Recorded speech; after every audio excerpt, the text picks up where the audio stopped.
સેજલ ગોહિલ જે ભાજપના કોર્પોરેટર છે તેઓ હસતા મોઢે આવ્યા હતા અને તેમણે પત્રકારને જવાબો આપ્યા હતા અને કહ્યું હતું કે હું સુરક્ષા નથી અનુભવતી, કોંગ્રેસમાં મને સુરક્ષા લાગે છે, માટે હું સુરક્ષાને લઈને કોંગ્રેસમાં જોડાઈ રહ્યું છું। આ મામલે જ્યારે તેઓ ખેસ પહેરતા હતા ત્યારે તેઓ શું કહી રહ્યા છે કોંગ્રેસના નેતા, તે એકવાર વિડીયો તમે જોઈ લો।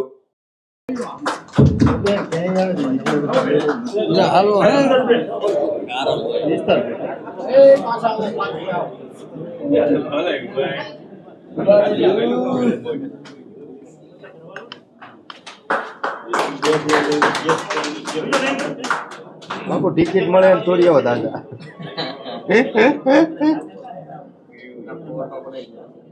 કોંગ્રેસ જિંદાબાદ કોંગ્રેસ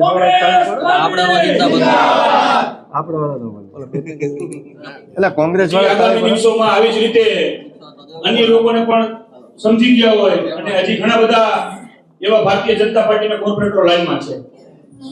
લાલબા આપણે અત્યારે આ ભાજપના નગરસેવક લાલબા એ બેસાડો બેનને બેસાડો એ બેનની ટિકિટ બેનને બેસાડો લાલબા આપણે અત્યારે ભાજપમાંથી આ બેનને અહીંયા કોંગ્રેસમાં નગરસેવક હતા આપણે લાવવાનું કારણ શું? તમે તમારી તરફથી આવ્યા કે બેન સામેથી આવ્યા છે?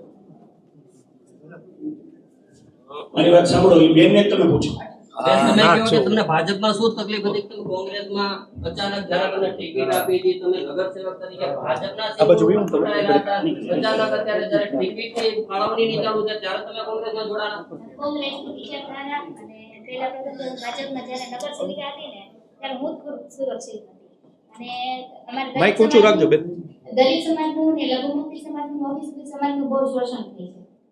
કઈ રીતે સુરક્ષિત તો તમે સુરક્ષિત નહોતા તો 5 વર્ષ સુધી તમે કેમ રહ્યા ત્યાં? વચ્ચેથી તમારે મૂકી દેવું હતું ને ભાજપને?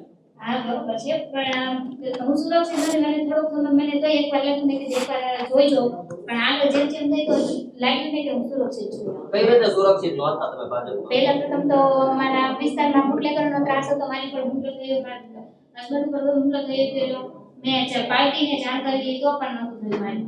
તમને કોંગ્રેસ ઉપર એવો વિશ્વાસ છે કે અચાનક તમને એવો વિચારધારામાં ખ્યાલ પડી ગયો કે તમે સુરક્ષિત થઈ જવાના હતા? હા,